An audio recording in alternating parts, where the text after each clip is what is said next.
the Berrigan's stone over at St. Peter's Cemetery in Jonah House. So it's a beautiful and poetic DVD if anybody's interested in that. And I would just mention to you in closing a quote that means a lot to me in terms of this marker. I'll let you, some of you will know on whose grave site this quote resides.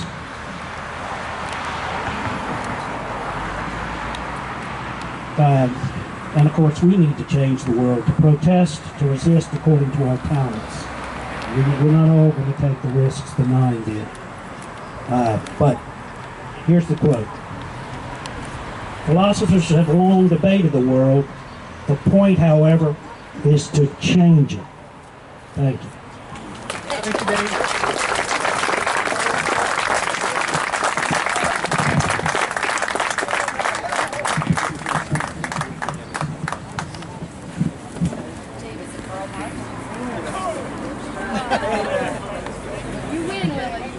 Brendan next? No, it's somebody else. Oh, Frida, okay. It was John's grandson. Frida Berrigan is the daughter of Phil Berrigan and Liz McAllister, and is the niece of Dan Berrigan. Frida is a columnist for Waging Nonviolence, and is the author of It Runs in the Family, on being raised by radicals and growing into rebellious motherhood. Parenthetically, it was Frida's touching interview with Amy Goodman on the TV broadcast of Democracy Now! At the time of Dan's funeral in the spring of 2016 that motivated my own participation in these Catonsville Nine commemoration events.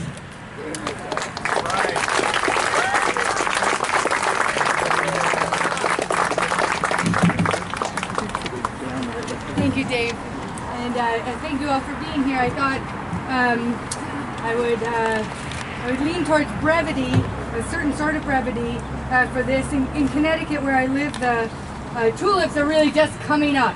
But down here, I think you're kind of almost past tulip time. But as you know, as many of us know, prisons are ugly places. And so I thought I'd share this poem from Tulips in the Prison Yard, a book of poetry written by Dan. And I think this is a tulip he found in Danbury after Catonsville.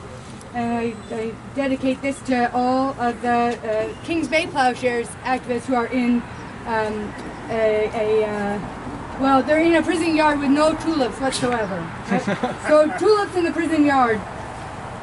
All kinds of poets, believe me, could better praise your sovereign beauty, your altogether subtle translation of blank nature. So that winds, night, sunlight, that extraordinarily colorless phenomenon, are drawn into what could only be called a new game. Well, I will not revel in humiliation.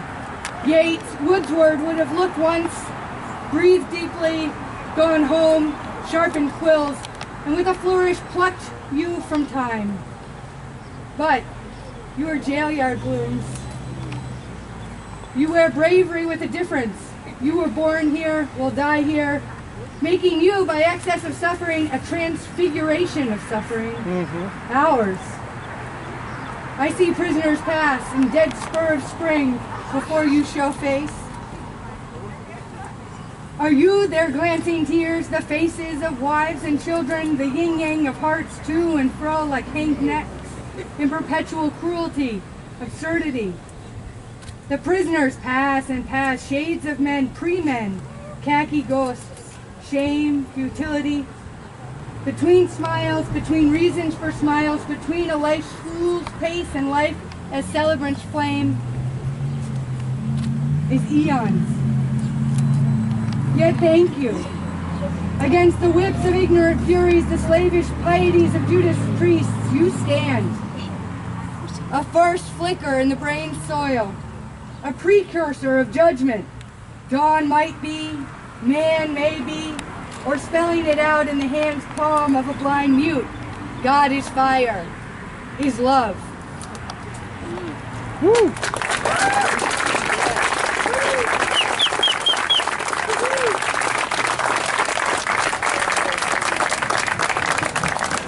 Brendan Walsh co-founded Viva House, Baltimore Catholic worker, in 1968 with his wife, Willa Bickham. As such, both Viva House and the Catonsville Nine are each celebrating their 50th anniversaries this year. I think that's worth a round of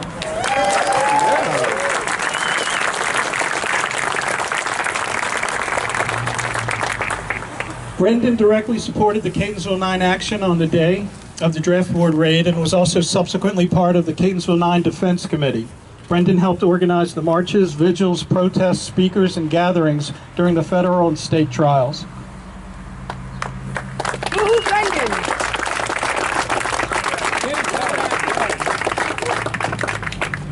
Well, probably the first thing we should do is thank the Presbyterian Church. They have what we call on the street the intestinal fortitude to speak up in gospel terms.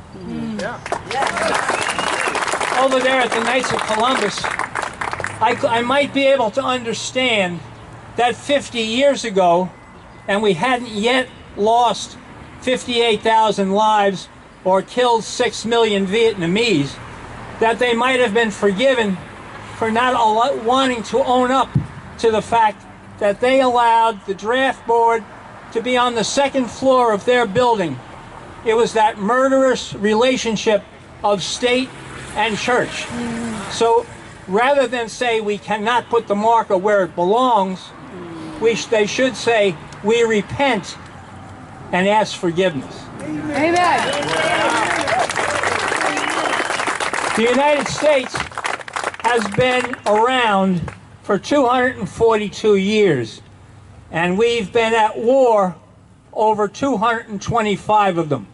That's about 94% of the time. And we have to recognize that fact too.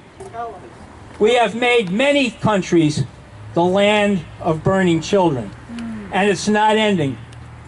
They ended the draft, then they ended the lottery, and now we have the euphemism of the all-volunteer army, taking kids off the street so they could die in other countries and not on the streets of places like Baltimore, where there is no work. Thank you, Brendan. And that's all I can say as we gather here. You can see a lot of us are getting kind of old. So we need young people. And they're coming forward to take up the mark. And we won't have to go through this again.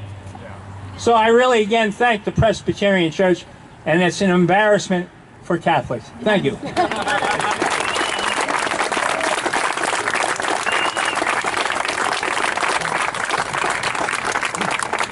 Bob Graff was a member of the Milwaukee 14, which followed the Catonsville Nine's action.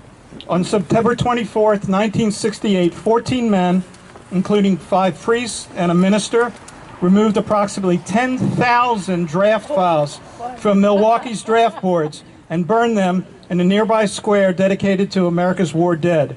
Over the past 50 years, Bob has been a co-founder of an alternative high school, a community organizer, a business owner, an educator, and a youth minister.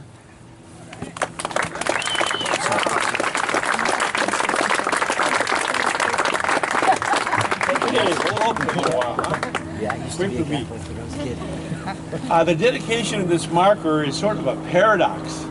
On one hand, it's Right in the mic. on the one hand, it is okay, closer. On one hand, it is good that a nonviolent action like this be honored. On the other hand, how can this action be put in a marker, a metal marker? How can we capture the spirit of Catonsville in a marker? Let me tell you a story that Father Anthony DeMello, Jesuit spiritual writer, told about the guy who invented fire. He takes his tools and he, for making fire, and goes to the north where you hear people are shivering and the tribes are shivering in the cold. He teaches them the art and advantages of making fire. Pretty soon they're using fire to heat and cook. And before they had time to say thanks to the inventor, he moves on to another city, another village, another tribe. However, he runs into a snag there. The local priests begin to realize how popular this venture was becoming and how their own influence was decreasing. So they decided to poison him. When suspicion rose among the people that the priests had done it, you know what they did? They built a huge portrait of the inventor. They put it in the main altar in the temple, devised a liturgy by which the man would be honored. A ritual, year after year, people came to pay homage to the great inventor and to the instruments for making fire. And the ritual was faithfully observed. But there was no fire. No fire. Ritual, remembrance, gratitude, veneration.